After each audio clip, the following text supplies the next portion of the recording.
Bonjour à tous, écoutez, ravi de vous retrouver ce mois-ci pour un nouveau billet, un billet que j'ai intitulé La France s'est endormie. Alors effectivement, après le mois d'août, où on a passé un mois assez fantastique, tout le monde avait le sourire, tout le monde était derrière nos héros, et bien finalement la rentrée a été d'une autre tonalité puisqu'on a pu constater finalement la situation de notre pays et la situation de blocage. On a pu aussi mesurer la forte créativité de nos politiques à aller inventer de nouveaux impôts ou à trouver à peu près tous les subterfuges pour bloquer les institutions, bloquer notre système et bloquer finalement les décisions et le fait de ralentir le pays. On peut constater également un manque de dialogue, un manque de compromis, et Dieu sait si dans nos entreprises, si on n'avait que 10% de ce fonctionnement-là, je me demande bien comment elle fonctionnerait, ou en tout cas je sais qu'elle ne fonctionnerait pas et que malheureusement elle ne serait plus là.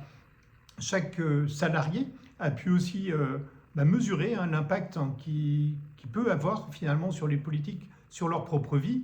Rien que les tickets restaurants qu'ils n'ont pas pu utiliser au mois de janvier par la non-promulgation de la loi, le non-remboursement des transports en commun à hauteur de 75%.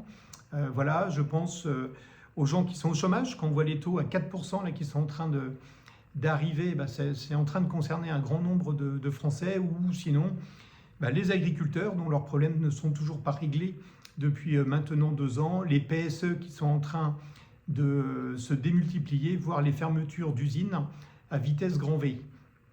Et je vous invite d'ailleurs à regarder une vidéo, la vidéo de Florent Ménégo, qui est le président de Michelin, que j'ai découvert et franchement, qui était interviewé dans une commission au Sénat, qui est très intéressant pour expliquer justement la différence entre la France, l'Europe et les autres pays et les problèmes justement de l'économie mondialisée, et où justement il met bien en avant les contraintes que lui rencontre au quotidien dans son travail.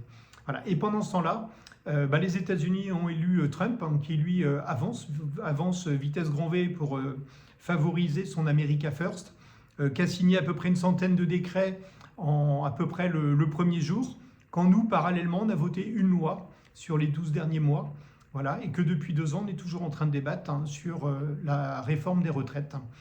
Voilà. Et je voulais juste rappeler une citation d'Yves Proto qui rappelle qu'aujourd'hui, ce n'est pas les plus gros qui mangent les plus petits, c'est les plus rapides qui vont manger les plus lents.